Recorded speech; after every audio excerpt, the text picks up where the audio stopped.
Bueno, queda pendiente un pequeño análisis o repaso sobre la relevancia de el Partido Conservador en la historia política de Chile y en particular a lo que nos convoca, que el pensamiento conservador, si lo podríamos declarar de alguna manera, en la política chilena en la actualidad.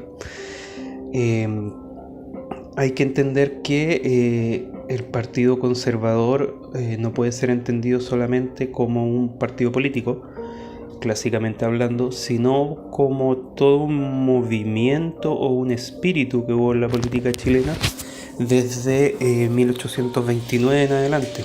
¿Ya? Lo cito así por el triunfo justamente del bando conservador, se podría decir, o el bando portaliano en la batalla del Ircay. Y eso da origen a los 30 o 40 años, si se quiere, de las repúblicas conservadoras.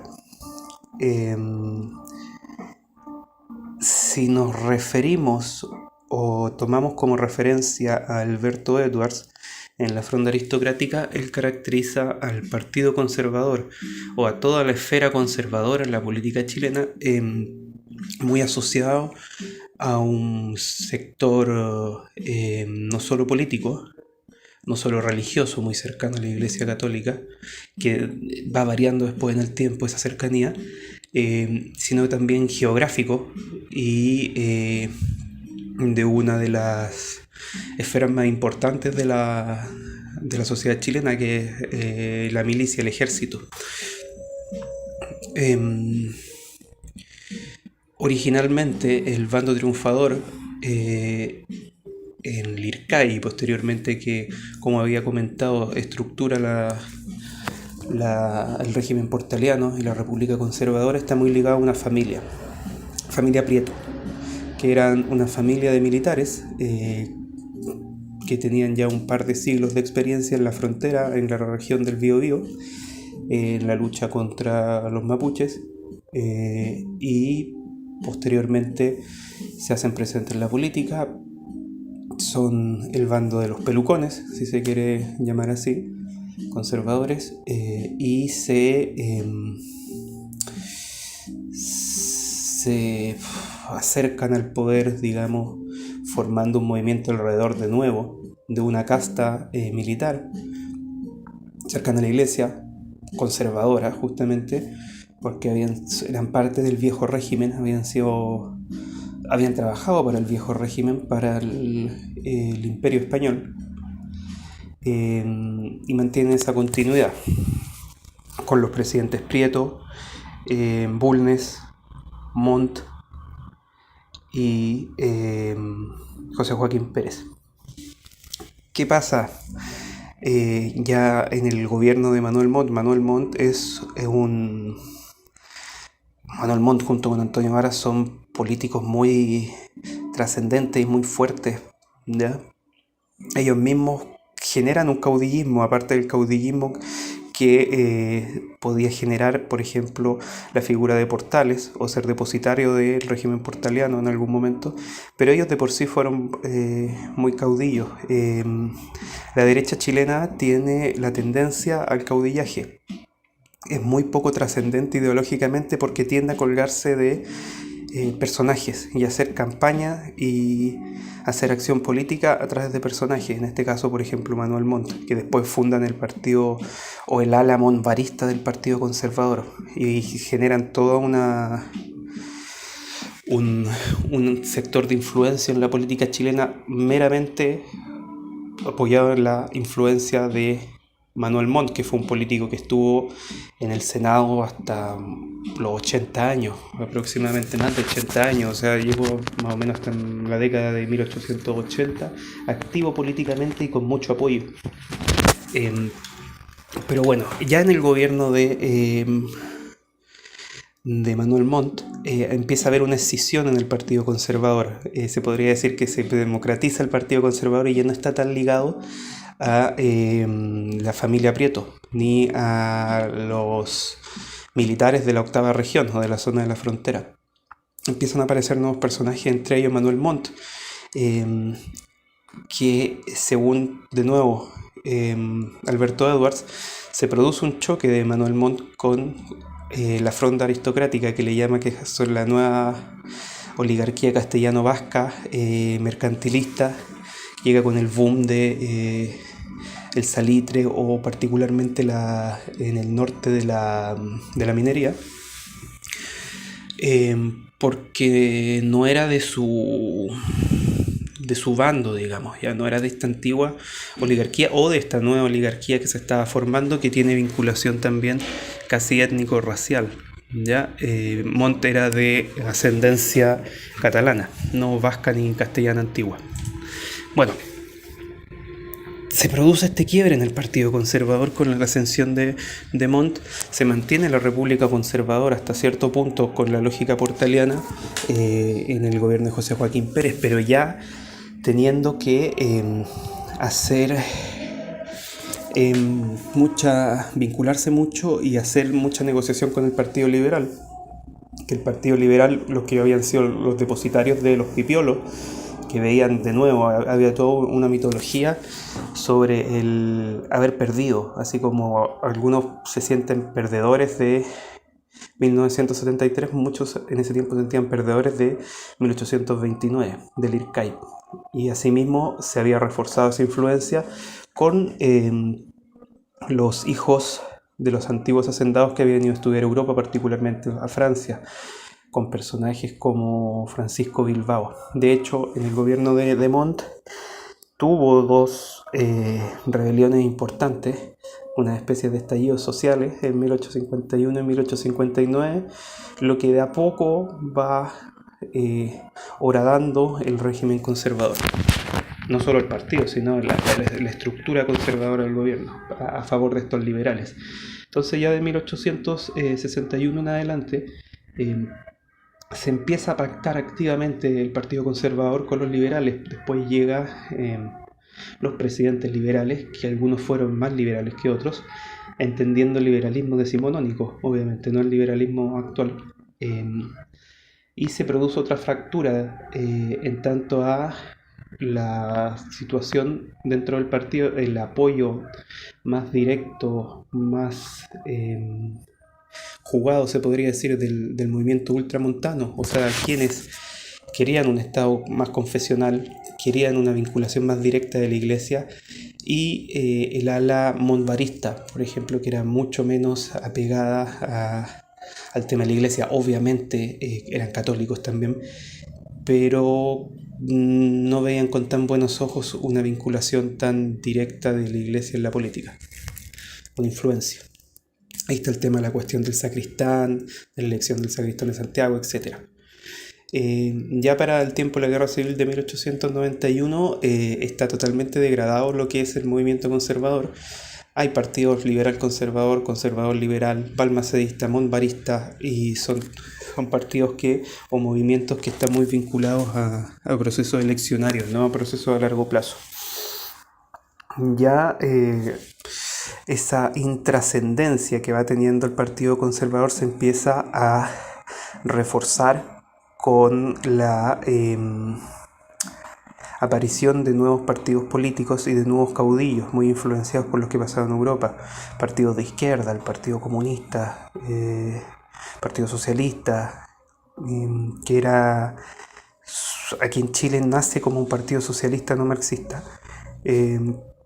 y otro partido radical que le va quitando algo de su base, ¿ya?, al Partido Conservador. Como les decía, cada vez más asociado con el Partido Liberal para sobrevivir, y llega otra decisión importante, que es durante los años 30, cuando se separan los nuevos conservadores, los más jóvenes, en tanto al apoyo que iba a ejercer el Partido Conservador a la candidatura de Gustavo Ros Santamaría, un candidato ultraliberal, ministro de Alessandri Palma en su segundo mandato. De ese partido, o de esa época, la Falange Nacional, muy vinculado también y curiosamente más activo en tanto a los nuevos tiempos de la Iglesia, con la encíclica del Rerum Novarum, con también el tema de la doctrina social de la Iglesia, son los jóvenes los que la llevan y lo terminan llevando finalmente el año 57 al Partido Demócrata Cristiano. El Partido Conservador en Chile termina de desaparecer lentamente cuando, dado el contexto político presente en los 60, 70, 60, desaparece, muchos de sus miembros desaparecen, se juntan con algunos otros miembros del agrario laborismo y de otros movimientos conservadores o de derecha, incluidos los liberales, que eran de derecha, ese partido liberal, para fundar el Partido Nacional, que otra vez es un partido que se estructura como se podría decir con fines electorales. Si bien hay una doctrina detrás que se acerca más al nacionalismo, se articula finalmente para frenar el avance de la izquierda y porque no existía finalmente casi derecha. En las elecciones de 1964 el Partido Demócrata Cristiano arrasó con todo el voto de derecha. Y estaban surgiendo candidatos incluso por la derecha que no eran de derecha. Se había sumado también un ala del Partido Radical, partido llamado antiguo. ¿Cuál es la importancia del Partido Conservador? Yo diría que la importancia del Partido Conservador tiene que ver justamente con, por un lado, la República Portaliana, cómo se estructura como partido referente que le hace frente a revoluciones importantes, como les digo, la de 1851, 1859, como en el proceso de, se podría decir, de democratización, de que entren nuevos liderazgos, se quiebra algo ahí. ¿Ya? Es conocido que hay muchos partidos políticos que están afirmados en las espaldas de ciertas familias. Por ejemplo, ahora pasa con el Partido Republicano, también con el apoyo que tienen no solo de la familia Cast, sino también de los Edwards, de los Barchiesi, etc. Entonces nos sirve ir entendiendo esos quiebres como al momento de sumar nueva base no pueden, o quizás, no sé si sería justo decir no pueden, pero los cambios o el descenso que se va generando es muy notorio ya en el Partido Conservador. Y como les comentaba, ya en el siglo XX es un partido que finalmente dota de más influencia por la capacidad de formación que tiene, por la capacidad de, más que sus triunfos electorales, tuvo muy buenos adherentes, muy buenos candidatos, estuvo gente que hizo finalmente, quizás no para el Partido Conservador, sí, pero sí para Chile, cosas muy importantes. Abdón Cifuentes, hay otra gente que también aportó desde el Partido Conservador el nacionalismo. Jorge Prat estuvo mucho tiempo en su formación en el Partido Conservador. Lo que ya habíamos hablado de finalmente el nacimiento de la Falange Nacional, o sea, un partido que si bien no tuvo triunfos electorales sonados, o por lo menos como partido hegemónico trayendo un candidato que saliera de sus filas directamente en el siglo XX, tuvo la capacidad de sobrevivir.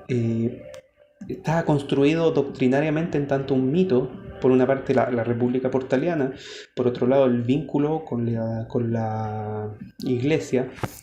Era un partido confesional y era un partido en el cual relevaban la importancia de la doctrina social de la Iglesia, y de hecho durante los años 10, los años 20 se podría decir que le achicaron mucho la cancha a otro tipo de partidos, y hay mucho mito en que te dicen que muchos de los triunfos sociales acá en Chile fueron por obra de la izquierda, cuando no es así. Muchos de los conquistas sociales que se dieron en Chile fue justamente por miembros, por diputados, por senadores, etcétera, del Partido Conservador.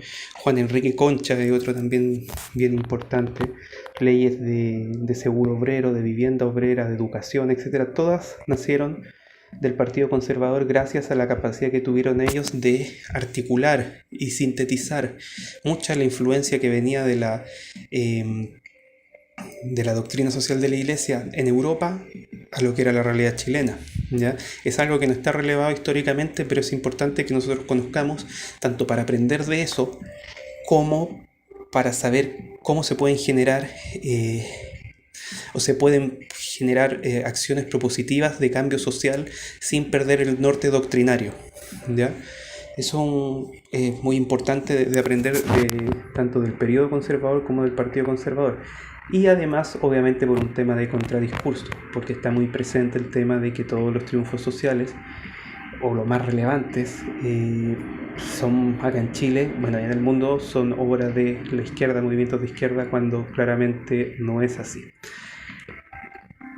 Así que eso, los invito, hay harta literatura referente, como les decía, tanto a la República Conservadora como posteriormente a autores que salieron del Partido Conservador y que nos entregaron mucho a la construcción de nación, a la construcción de un mejor, una construcción social más justa del país, ya que los tenemos que relevar, los tenemos que tener presentes, a pesar de que el Partido Conservador finalmente no haya tenido triunfos electorales, sí se puede ser relevante en la vida política.